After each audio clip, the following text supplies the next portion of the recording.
Hey everyone, and welcome back. Today we're going to be diving into some pretty serious language, the Yeah. kind of language that gets used when Yeah. people are describing a moment when a former U.S. president seemed to side with Russia's leader over Ukraine. Yeah. It was definitely a news event that sparked a lot of debate. And I think to really understand the different viewpoints, you have to understand the specific vocabulary they're using. Right, and that's what we're here for. Yeah. We've got some sources that use some really strong idioms, Yeah. phrasal verbs, Mm-hmm. even some advanced vocabulary that will help us understand not just what happened, but how people felt about it. Exactly. It's like getting a crash course in current events and leveling up your English skills at the same time. I like that. Yeah. Okay, so let's unpack this incredibly impactful opening line from one of our sources. Okay.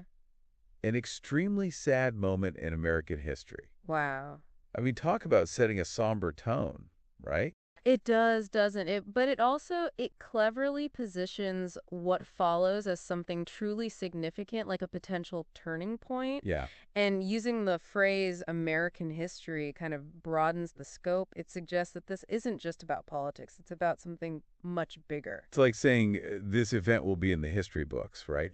Exactly. Wow. So, how do you think the use of that kind of language impacts how people interpret the news? I think it definitely makes you pay attention. Yeah, This isn't just another everyday news story. right.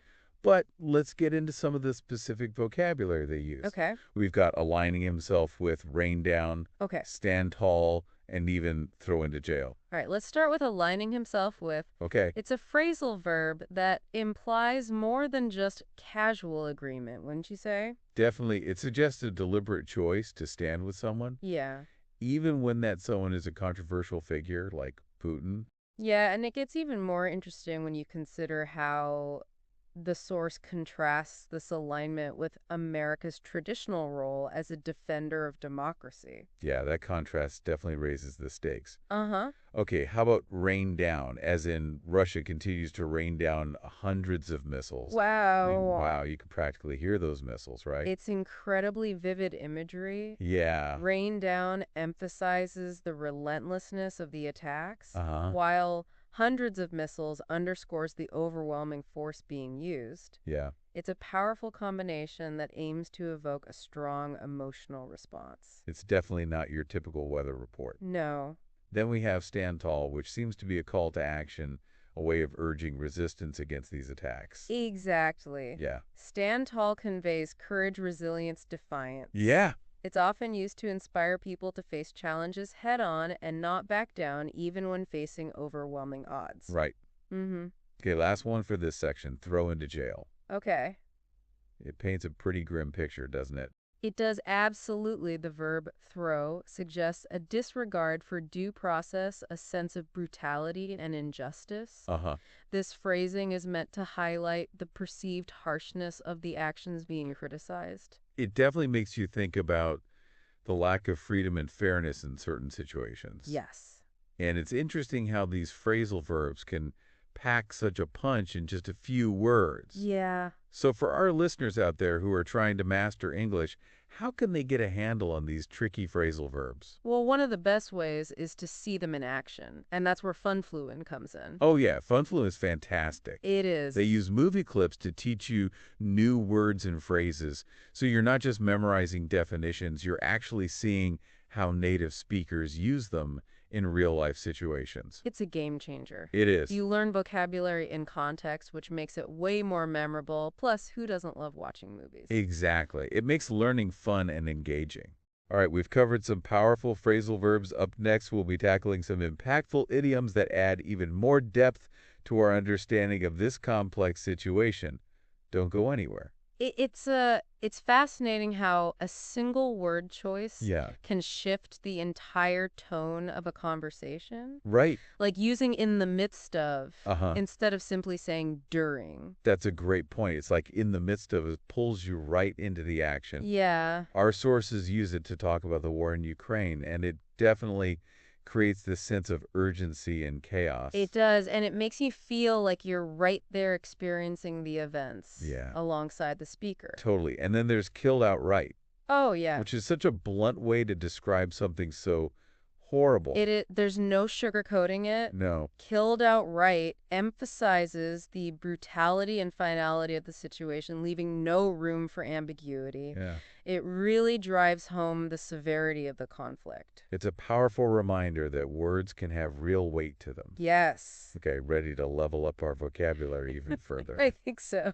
We're moving into some advanced territory now. Bring it on. I love getting into the nitty-gritty of language. Me too. Yeah. First up, undermine. What does that even mean in a political context? So in this case, it's about subtly weakening or sabotaging something. Okay. Our sources use undermine to suggest that there were deliberate attempts to destabilize Ukraine Uh-huh. and make it vulnerable to attacks. It implies a hidden agenda, right? Yes, A sense of working behind the scenes to achieve a goal. exactly. And it's often used in discussions about international relations and espionage, where things aren't always as they seem. Ooh, intrigue. Right. Okay, next up we have authoritarians and oligarchs. Okay. These terms are used to describe the power structure in Russia, Yes. and they don't exactly paint a pretty picture. No, they don't. Authoritarians are leaders who concentrate power in their own hands Right. and rule with little regard for individual rights or democratic processes. So the opposite of a democracy, where people have a say in how they're governed. Right, and oligarchs are a small group of wealthy individuals Okay. who often hold significant political influence and use it to benefit themselves, sometimes at the expense of the general population. It's like a system where power and wealth are closely intertwined, which can lead to corruption and inequality. Precisely. And these terms are used to frame a very specific narrative about Russia and its actions on the world stage. It definitely shapes how people view the conflict. Uh-huh. Okay, let's talk about atrocities. That word carries a lot of emotional weight. It does. Atrocities are acts of extreme cruelty and violence often committed against innocent civilians. Right. Using this word leaves no doubt about the horrific nature of the events being described. It's a powerful way to evoke outrage and condemnation. Absolutely. It goes beyond simply reporting the facts. It aims to elicit an emotional response and sway public opinion. And then we have massacred, who is even more intense. It is massacred suggests a brutal, indiscriminate killing on a large scale. Yeah. It creates a sense of horror and emphasizes the scale of the violence. It's definitely not a word to be used lightly. No, it's meant to shock and appall. Now, how about those terms related to elections, sham elections, and ballot stuffing? Oh, yeah, those are interesting. Sham elections are essentially fake elections, Right. designed to create the illusion of democracy Yeah. while ensuring a predetermined outcome. Exactly. They might have the outward appearance of a legitimate election. All right.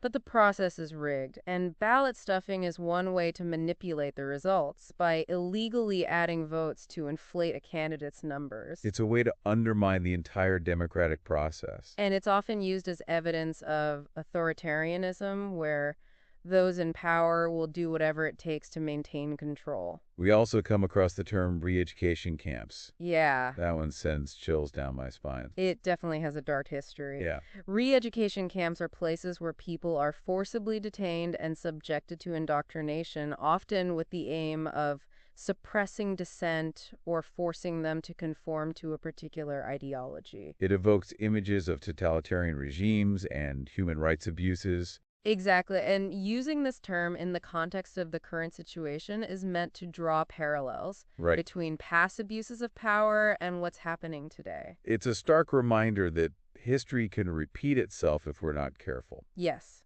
Okay, last but not least, we encounter oligarchy and authoritarianism again. Yeah, these seem to be key concepts in understanding the bigger picture of what our sources are trying to convey. Yeah.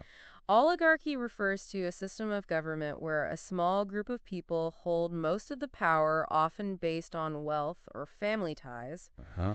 Authoritarianism, as we discussed before, is a system where individual rights are suppressed in favor of state control. So using these terms together suggests a system where a powerful elite controls both the government and the economy, limiting individual freedoms and democratic participation. Exactly. And it's important to remember that these terms aren't just abstract concepts. They have real-world implications for people's lives. Right. They can be used to justify policies, shape public opinion, and even incite conflict. It's all about understanding the power of language and how it's used to influence our perceptions of the world. Exactly. Speaking of language learning, let's give another shout out to our friends at FunFluent. Yes, they're doing incredible work making language learning more accessible and engaging. I love how they use movie clips to teach vocabulary. It's like having a front row seat Yeah. to real life conversations. It's brilliant, really. Yeah, It makes those tricky idioms and phrasal verbs so much easier to understand and remember. it's like having a personal tutor who just happens to use your favorite movies as teaching tools. Exactly. We'll be back in a flash to wrap up this deep dive into the power of language and how it shapes our understanding of global events. Don't go anywhere. Okay, and we're back for the final part of our deep dive. Yeah. We've explored a ton of vocabulary today, from impactful phrasal verbs like rain down Uh-huh. to those chilling terms like re-education camps that carry so much historical weight. Yeah, it's amazing how those words can paint such vivid pictures and evoke such strong emotions, right? It really is. And you know what's been really interesting to me is how those seemingly simple word choices Yeah. can actually shape our understanding of these complex global events, Right. like using aligning himself with instead of just saying supporting, Right. adds a whole other layer of meaning. It does. It suggests a deeper level of commitment, maybe even a shared ideology. And that can have a huge impact on how people interpret the situation. Exactly. It's like we've been peeling back the layers of language Uh-huh. to reveal the subtle ways in which it's used to persuade and influence. And that's a skill that's so valuable in today's world where we're constantly bombarded with information from all sides. Right. Being able to critically analyze the language used in news articles, speeches, even social media posts Yeah. can help us make more informed decisions and understand the nuances of different perspectives. It's like having a superpower, being able to decode the hidden messages embedded in language. I love that analogy, and the best part is anyone can develop this superpower. It just takes practice and a willingness to pay attention to the details. And that's where our friends at FunFluent come in. Yes. They make it so much easier to learn these nuances by showing you how native speakers use these words and phrases in real-life situations. I can't recommend them enough. It's such an engaging and effective way to level up your vocabulary and comprehension skills. Plus, it's a lot more fun than staring at a textbook. So true. Learning with movies is a total game changer. It really is. You get to see the language in action, hear the different tones of voice, and even pick up on some cultural nuances along the way. Okay, before we wrap up, I want to leave our listeners with something to ponder. We've been talking about how language can be used to shape our understanding of events, Right. but it can also be a tool for positive change. Yeah. How can we use language to promote understanding bridge divides and inspire action? That's a great question. I think it starts with being mindful of the words we choose, considering the impact they might have on others, and striving to use language that is clear, respectful, and inclusive. It's about recognizing the power of language and using it responsibly to build a better world. Beautiful said. Well, that wraps up our deep dive into the language of global affairs. We hope you've learned some new vocabulary and gained a deeper appreciation for the power of words to shape our understanding of the world around us. And remember, keep learning, keep exploring, and keep using language to make a positive impact. Don't forget to subscribe for more insightful deep dives into the world of language and communication. Until next time.